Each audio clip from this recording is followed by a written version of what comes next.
ಸೇವಕಿಯಲ್ಲ, ಜೀವನ ಸಂಗಾತಿ. Supreme court ಹೆಣ್ಣು ಮಕ್ಕಳಿಗೆ ಗುಡ್ ನ್ಯೂಸ್ ಕೊಟ್ಟಿದೆ. ಸುಪ್ರೀಂ ಕೋರ್ಟ್ ಪತ್ನಿ ಅನ್ನೋವಳು ಸೇವಕಿಯಲ್ಲ, ಆಕೆ ಜೀವನ ಸಂಗಾತಿ. ಹೆಣ್ಣು ಮಕ್ಕಳಿಗೆ ಈಗ ಸುಪ್ರೀಂ ಕೋರ್ಟ್ನಿಂದ ಗುಡ್ ನ್ಯೂಸ್ ಬಂದಿರುವಂಥದ್ದು. ಜೀವನ ಸಂಗಾತಿ ಆಕೆ. ಸುಪ್ರೀಂ ಕೋರ್ಟ್ ಹೇಳಿದೆ ಈ ತೀರ್ಪು. ಆಕೆ ಬರೀ ಸೇವಕಿ ಅಲ್ಲ, ಮನೆಯ ಪರಿಚಾರಕಿ ಅಲ್ಲ, ಆಕೆ ಜೀವನ ಸಂಗಾತಿ. ಪತ್ನಿ ಜೊತೆಗೆ ಪತಿಯೂ ಮನೆ ಕೆಲಸದಲ್ಲಿ ಪಾಲುದಾರ. ಮನೆ ಸ್ವಚ್ಛತೆಯಲ್ಲಿ ಪತ್ನಿಗೆ ಸಮನಾಗಿ ಪತಿ ಕೆಲಸ ಮಾಡಬೇಕು. ಬಟ್ಟೆ ಒಗೆತ ಸೇರಿ ಎಲ್ಲಾ ಕೆಲಸಗಳಲ್ಲಿಯೂ ಕೂಡ ಪಾಲುದಾರ ಆಗಬೇಕು ಪತಿ ಕೂಡ. ಕರ್ನಾಟಕದ ಪ್ರಕರಣವೊಂದರಲ್ಲಿ ಸುಪ್ರೀಂ ಕೋರ್ಟ್ ಈ ರೀತಿಯಾಗಿ ಅಭಿಪ್ರಾಯವನ್ನ ಹೇಳಿದೆ. ಹೈಕೋರ್ಟ್ ಆದೇಶವನ್ನ ಪ್ರಶ್ನಿಸಿ ಸಲ್ಲಿಕೆಯಾಗಿದ್ದಂತಹ ಕೇಸ್ನಲ್ಲಿ ಅಭಿಪ್ರಾಯ ಮಂಡನೆ ಆಗಿದೆ. ಕಿರುಕುಳದ ಕಾರಣಕ್ಕೆ ವ್ಯಕ್ತಿಯೊಬ್ಬರಿಂದ ವಿಚ್ಛೇದನ ಅರ್ಜಿ ಹೋಗಿತ್ತು. ವಿಚಾರಣಾ ಕೋರ್ಟ್ನಿಂದ ಮಂಜೂರು, ಹೈಕೋರ್ಟ್ನಲ್ಲಿ ವಜಾ ಆಯಿತು. ಇದನ್ನ ಪ್ರಶ್ನಿಸಿ ಸುಪ್ರೀಂ ಕೋರ್ಟ್ ಮೊರೆ ಹೋಗಿದ್ದಂತಹ ಪತಿಗೆ ಈಗ ಕೋರ್ಟ್ ಚಾಟಿ ಬೀಸಿದೆ. ಈ ಅರ್ಜಿ ವಿಚಾರಣೆ ವೇಳೆ ಪತ್ನಿಯ ವಿರುದ್ಧ ಕಿರುಕುಳದ ಆರೋಪ ಕೂಡ ಕೇಳಿ ಬಂತು. ಕಿರುಕುಳ ಏನು ಅಂತ ಪ್ರಶ್ನಿಸಿದೆ ಸುಪ್ರೀಂ ಕೋರ್ಟ್ ನ್ಯಾಯಪೀಠ. ಆಕೆ ಅನುಚಿತವಾಗಿ ವರ್ತಿಸ್ತಾಳೆ, ಅಡಿಗೆ ಮಾಡುತ್ತಿಲ್ಲ ಅಂತ ಆರೋಪ ಮಾಡಿದಾನೆ ಪತಿ. ಈಗ ಕಾಲ ಬದಲಾಗಿದೆ, ಮನೆ ಕೆಲಸದಲ್ಲಿ ನೀವು ಭಾಗವಹಿಸಬೇಕು. ಹೈಕೋರ್ಟ್ ಸರಿಯಾದ ಆದೇಶವನ್ನೇ ನೀಡಿದೆ ಅಂತ ಸುಪ್ರೀಂ ಕೋರ್ಟ್ ಹೈಕೋರ್ಟ್ ಆದೇಶವನ್ನ ಎತ್ತಿ ಹಿಡಿದಿದೆ. ಶಿಕ್ಷಕರಾಗಿರುವ ಪತ್ನಿಯನ್ನ ಕರೆಸೋಕೆ ತೀರ್ಮಾನ. ಏಪ್ರಿಲ್ 27ಕ್ಕೆ ವಿಚಾರಣೆಯನ್ನ ಮುಂದೂಡಿ ಖುದ್ದು ಹಾಜರಿಗೆ ಸೂಚನೆಯನ್ನ ಕೊಟ್ಟಿದೆ. ಪತ್ನಿ ಅನ್ನೋಳು ಕೇವಲ ಮನೆ ಸೇವಕಿ ಅಲ್ಲ, ಆಕೆ ಜೀವನ ಸಂಗಾತಿ. ಮನೆ ಕೆಲಸದಲ್ಲಿ ನೀವು ಭಾಗಿಯಾಗಬೇಕು ಅಂತ ಕೋರ್ಟ್ ಆದೇಶವನ್ನ ಹೊರಡಿಸಿರುವಂತದ್ದು. ಹೆಣ್ಣು ಮಕ್ಕಳಿಗೆ ಗುಡ್ ನ್ಯೂಸ್ ಕೊಟ್ಟಿದೆ ಕೋರ್ಟ್. ಮನೆ ಪರಿಚಾರಕಿ ಅಲ್ಲ, ಆಕೆ ಜೀವನ ಸಂಗಾತಿ.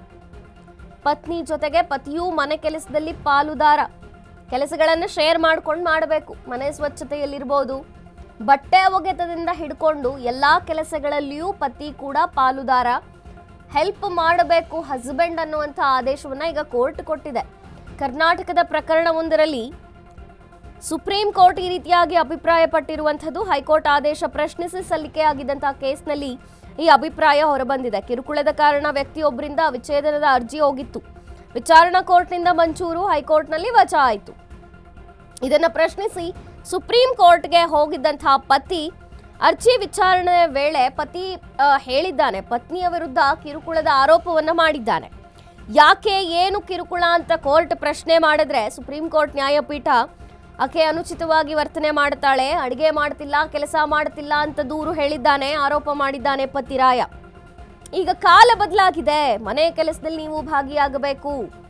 ಮನೆ ಸ್ವಚ್ಛತೆಯಿಂದ ಹಿಡಿದು ಬಟ್ಟೆ ಒಗೆತ ಸೇರಿ ಎಲ್ಲಾ ಕೆಲಸಗಳಲ್ಲಿಯೂ ಪತಿ ಕೂಡ ಪಾಲುದಾರ. ಕೆಲಸ ಮಾಡಬೇಕು, ಹಂಚಿಕೊಂಡು ಕೆಲಸ ಮಾಡಬೇಕು. ಆಕೆ ಸೇವಕಿ ಅಲ್ಲ, ಆಕೆ ಜೀವನ ಸಂಗಾತಿ ಅಂತ ಸುಪ್ರೀಂ ಕೋರ್ಟ್ ಹೇಳಿರುವಂಥದ್ದು. ಹೈಕೋರ್ಟ್ ಆದೇಶ ಸರಿಯಾಗಿದೆ ಅಂತ ಸುಪ್ರೀಂ ಕೋರ್ಟ್ ಕೂಡ ಅದನ್ನೇ ಎತ್ತಿ ಹಿಡಿದಿದೆ. ಶಿಕ್ಷಕರಾಗಿದ್ದಾರೆ ಈ ಪತ್ನಿಯರು. ಇವರನ್ನ ಕರೆಸಬೇಕು ಅಂತ ಸುಪ್ರೀಂ ಕೋರ್ಟ್ ತೀರ್ಮಾನವನ್ನು ಮಾಡಿರುವಂಥದ್ದು. ಹಾಗಾಗಿ ಏಪ್ರಿಲ್ 27ಕ್ಕೆ ವಿಚಾರಣೆಯನ್ನು ಮುಂದೂಡಿ ಖುದ್ದಾಗಿ ಹಾಜರಾಗಬೇಕು ಅಂತ ಕೋರ್ಟ್ ಸೂಚನೆಯನ್ನ ಕೊಟ್ಟಿದೆ.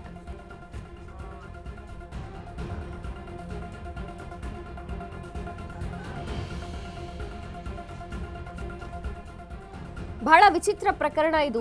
ಆಕೆ ಕೆಲಸ ಮಾಡಲ್ಲ, ಅಡಿಗೆ ಮಾಡಲ್ಲ ಅಂತ ಪತಿ ಕೋರ್ಟ್ ಮೆಟ್ಟಿಲೇರಿದ್ದಾನೆ. ಕರ್ನಾಟಕ ಪ್ರಕರಣದಲ್ಲಿ ಸುಪ್ರೀಂ ಕೋರ್ಟ್ ಈ ರೀತಿಯಾಗಿ ಅಭಿಪ್ರಾಯವನ್ನ ಕೊಟ್ಟಿದೆ. ವಿಚಾರಣಾ ಕೋರ್ಟ್ನಿಂದ ಮಂಜೂರಾಯಿತು, ಹೈಕೋರ್ಟ್ನಲ್ಲಿ ವಜಾ ಆಯಿತು.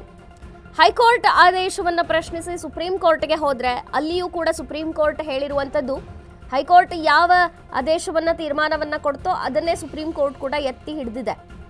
ಪತ್ನಿ ಅನ್ನುವವಳು ಸೇವಕಿ ಅಲ್ಲ, ಆಕೆ ಜೀವನ ಸಂಗಾತಿ.